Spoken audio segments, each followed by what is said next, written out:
अदानी के पोर्ट में हजारों किलो ड्रग्स पाया जाता है।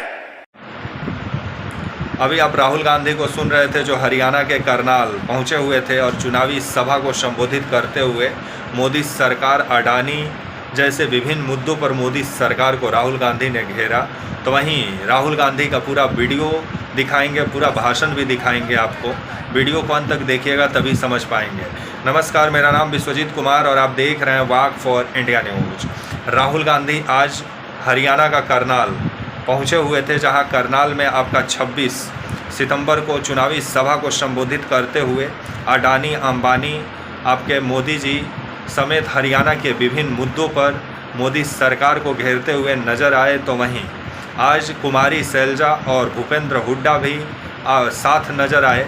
जो कयास लगाया जा रहा था कि कुमारी शैलजा और भूपेंद्र हुड्डा में जिस तरह से एक दूसरे से दोनों नाराज़ बताए जा रहे थे, लेकिन आज राहुल गांधी का जो हरियाणा का करनाल में जो चुनावी सभा हुआ, वहाँ एक तरफ कुमारी शैलजा बैठी हुई नज़र आई तो एक तरफ आपके भूपेंद्र सिंह हुड्डा नज़र आए।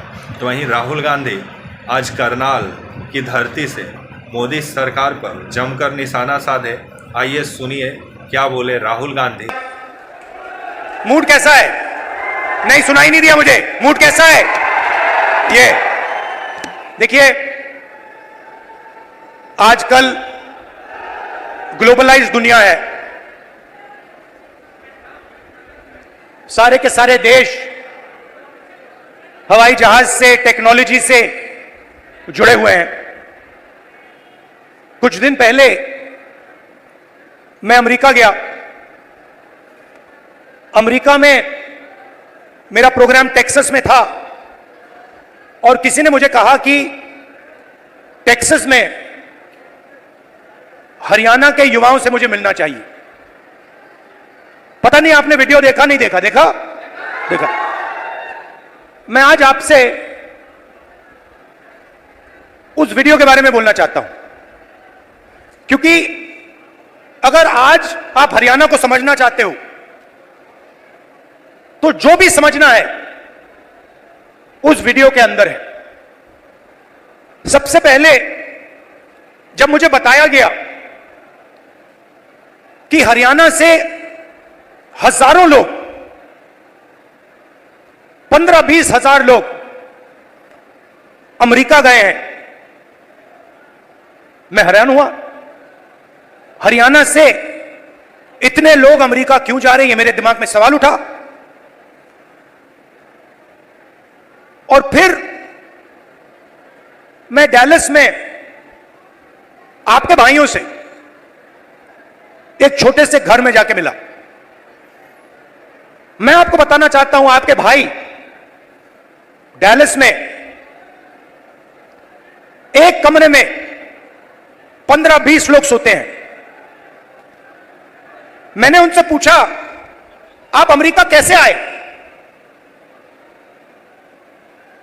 देशों की लिस्ट दे दी। पहले हम यहां गए, टर्की गए, कजाकिस्तान गए, कजाकिस्तान से साउथ अमेरिका गए, साउथ अमेरिका से एक के बाद एक हम दूसरे देशों से निकले और फिर हम पनामा के जंगलों से निकलकर अमेरिका में जाए। अमेरिका में हमें रोका गया, पकड़ा गया और अब हम अमेरिका में हैं।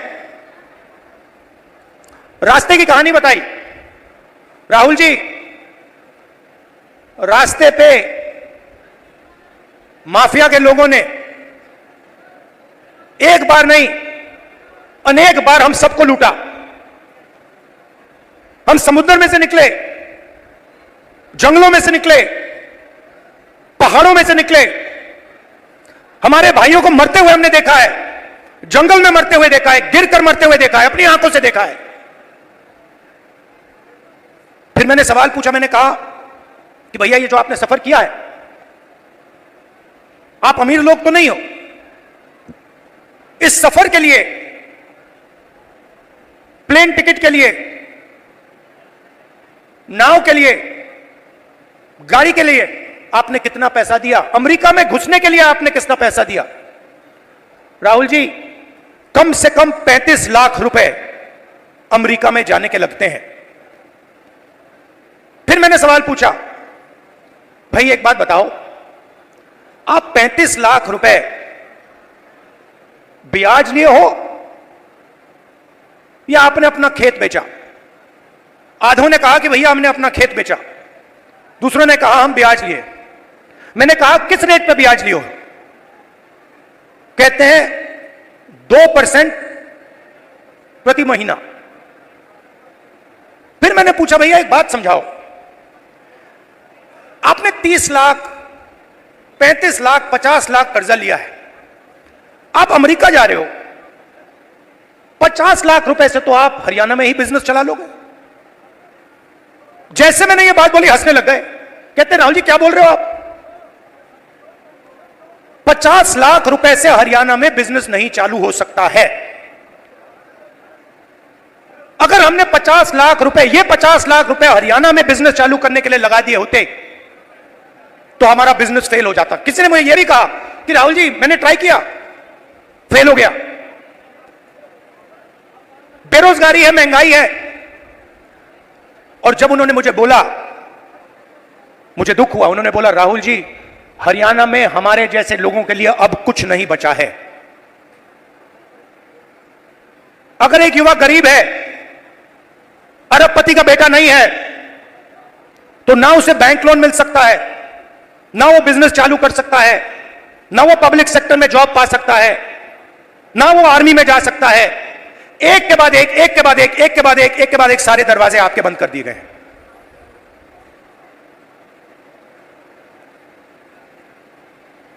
मैं जब उस घर से निकला, मैं सोच रहा था कि अगर इनकी यह हालत है तो इनके बच्चों की क्या हालत है। ये तो यहां है, कोई ट्रक चला रहा है, कोई जॉब कर रहा है, पैसा कमा रहे हैं। मेरे माइंड में आया कि इनके बच्चे क्या कर रहे हैं, इनकी फैमिली क्या कर रही है। कमरे में मैंने बात उठाई थी, मैंने कहा कि आप फैमिली से मिलते हो?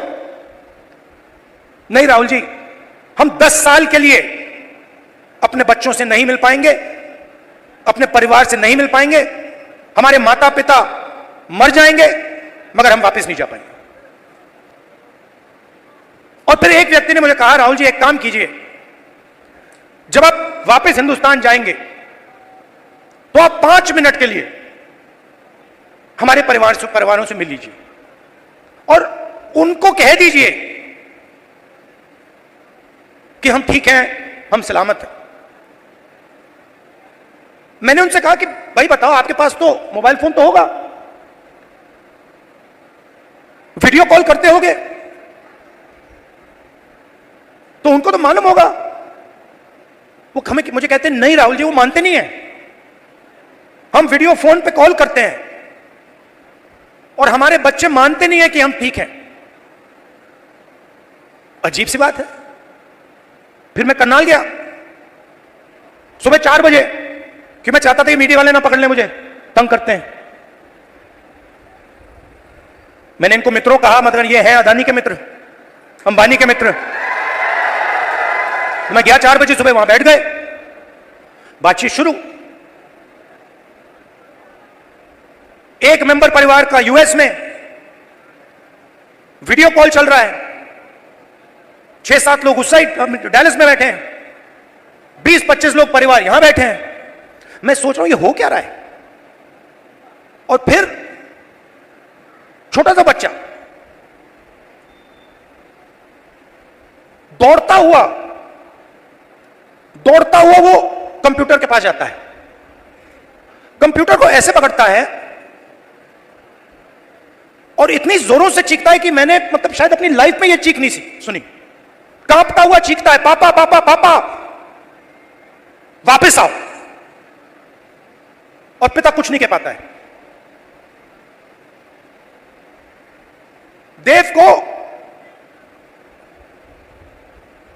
देव की आंखों में आंसू, चिल्ला रहा है। और पिता हजारों किलोमीटर दूर मुस्कुराने की कोशिश कर रहा है, नहीं मैं ठीक हूं।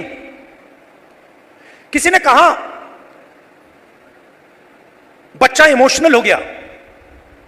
मैंने माइंड में सोचा कि इमोशनल हो गया, इसके हर रोज सीने में छुरे लग रहे हैं। इमोशनल शब्द का क्या मतलब है? वो अपने पिता को 10 साल के लिए नहीं देखेगा, छू नहीं पाएगा, गले नहीं लग पाएगा। क्यों? क्योंकि हरियाणा की सरकार ने हरियाणा को नष्ट कर दिया है, खत्म कर दिया है। वो देव की चीखें नहीं थी, वो हरियाणा के हर युवा के चीखें हैं। और जब वो बोल रहा था, मैं सोच रहा था कि इलेक्शन सब कुछ ठीक है, मगर हरियाणा में जो लाखों बच्चे इस प्रकार से रो रहे हैं, चीख रहे हैं, कांग्रेस पार्टी का काम उनके आंसू को पोंछने का है, उनके चीखों को बंद करने का है। अब देव रो क्यों रहा है, यह मैं आज आपको समझाना चाहता हूं। नरेंद्र मोदी जी ने, हरियाणा की सरकार ने सिस्टमैटिकली इस देश का जो रोजगार का सिस्टम है उसको खत्म किया है। वो जो युवा अमेरिका गए हैं, छोटे से घर में 20-25 एक कमरे में रह रहे हैं, एक वहां पे था जिसको एक्सीडेंट हो गया, चल नहीं पा रहा है, उसकी मां मुझे कहती है, राहुल जी मैं तो बेटे से मिलना चाहती हूं। मैं कहना नहीं चाहता था, कैसे मिलोगी, वो 10 साल के लिए वापस नहीं आ सकता। तो बच्चे चिल्ला रहे हैं, माताएं चिल्ला रही हैं, पूरा परिवार चिल्ला रहा है। क्यों? क्योंकि हरियाणा में रोजगार नहीं। नरेंद्र मोदी क्या करते हैं? काले कानून लाते हैं, जो है आपके पास, जो आप पूरे देश को देते हो, वो भी छीनने की कोशिश करने हैं। कल मैं जम्मू कश्मीर गया, वहां पे कंप्लेंट आ रही है, भैया हमारा सेब का पूरा बिजनेस ठप हो गया, अदानी जी को दे दिया है। हिमाचल में सेब का बिजनेस अदानी को जाता है, यहां पे आपको सही दाम नहीं मिलता है, स्टोरेज कंटेनर उनके, सारी की सारी प्लानिंग 10-15 लोगों के लिए होती है। हरियाणा के किसानों का कर्जा माफ नहीं होगा, आपको सही एमएसपी नहीं मिलेगी, मगर 25 अरबपतियों का 16 लाख करोड़ रुपया कर्जा माफ होगा। और आप देखते रहोगे कि भैया हो क्या रहा है। यह प्रदेश जो पूरे देश को भोजन देता है, यहां हो क्या रहा है।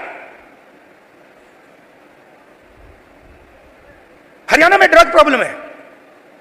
उन्होंने मुझे बताया कि राहुल जी हरियाणा में ड्रग प्रॉब्लम बढ़ती जा रही है।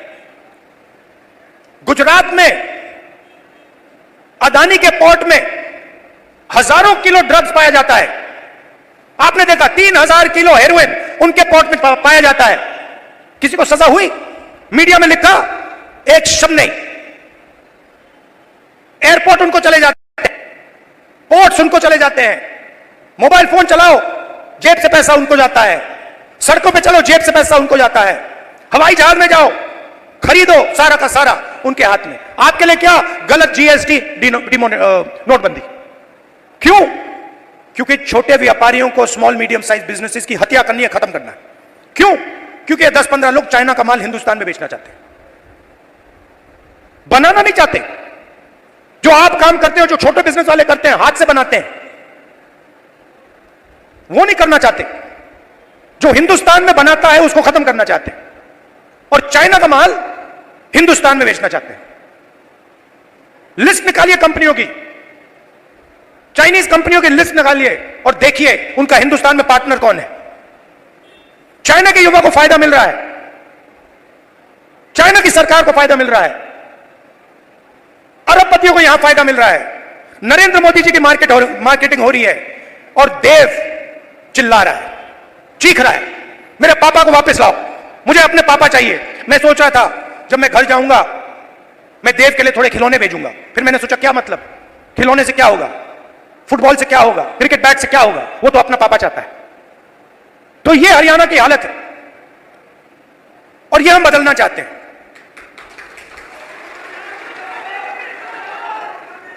यहां पे स्टेज पे पुनिया जी बैठे हैं, कहां है ये और इनके जैसे लोग गोल्ड मेडल पाते हैं।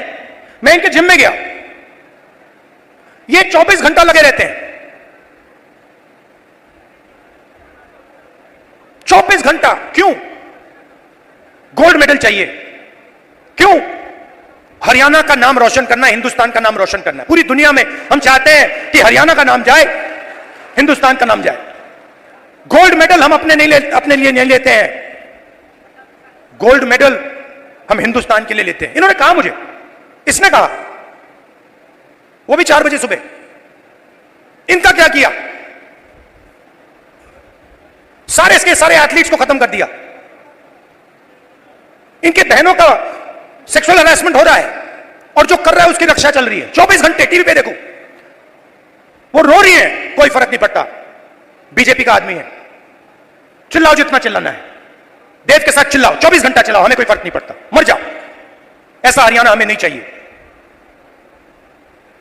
हमें हरियाणा ऐसा चाहिए जहां बच्चे ना रोएं, जहां पिता अपने बच्चे के गले लग सके, जब मां ना रोए। ऐसा हरियाणा हमें चाहिए और ऐसा हरियाणा कांग्रेस पार्टी आपको देने जा रही है। अब आप मुझसे पूछोगे ठीक है आपने कह दिया, बताओ कैसे? मैं आपको शुरुआत की बात कर रहा हूं।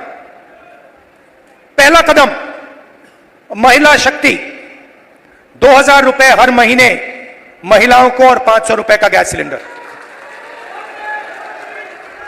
दूसरा कदम,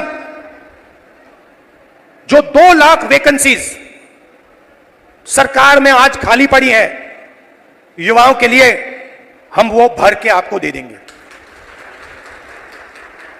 किसान को एमएसपी गारंटी करके हरियाणा की सरकार देगी और जो आपका बीमा का पैसा है वो आपको एकदम मिलेगा। जैसे ही नुकसान होगा उसके एकदम बाद आपको बीमा का पैसा मिलेगा। गरीबों के लिए घर, 100 गज के प्लॉट और 3.5 लाख रुपए 2 बेडरूम के घर के लिए और 300 यूनिट फ्री में बिजली। मगर ये लड़ाई सिर्फ हरियाणा की नहीं है, मैं आपको बताऊं, ये लड़ाई हिंदुस्तान की लड़ाई है और ये लड़ाई कॉन्स्टिट्यूशन को बचाने की लड़ाई है। मैंने इसके बारे में बहुत सोचा है, ये हो क्या रहा है, ये बीजेपी के लोग कर क्या रहे हैं? ये कॉन्स्टिट्यूशन पर आक्रमण कर रहे हैं। जो हिंदुस्तान के गरीब लोग हैं, कमजोर वर्ग के लोग हैं, कॉन्स्टिट्यूशन उनकी रक्षा करता है और बीजेपी कॉन्स्टिट्यूशन को मिटाने की कोशिश कर रहे हैं। वो कह नहीं सकते, ऐसे स्टेज पे आकर वो कह नहीं सकते कि हम कॉन्स्टिट्यूशन को मिटा देंगे, मगर वो करते हैं। सारी की सारी संस्थाओं को आरएसएस के लोगों के हवाले कर दी है। पूरा कंट्रोल नागपुर का है। उसमें हिंदुस्तान के 90% लोगों के लिए कोई जगह नहीं है। आप देख लीजिए, आप लिस्ट निकालिए, जिन जिन लोगों को आरएसएस ने हिंदुस्तान की संस्थाओं में डाला है, लिस्ट निकालिए। चाहते हो मैं दे दूंगा आपको। उसमें ना आपको एक ओबीसी मिलेगा, ना आपको एक दलित मिलेगा, ना आपको आदिवासी मिलेगा। तो खोखला कर रहे देश को। इलेक्शन कमीशन में अपने लोग, ब्यूरोक्रेसी में अपने लोग, मीडिया में अपने लोग, इंटेलिजेंस सर्विसेज में अपने लोग और 90% हिंदुस्तान के लिए कुछ नहीं। इसलिए हमने चुनाव में जाति जनगणना की बात की।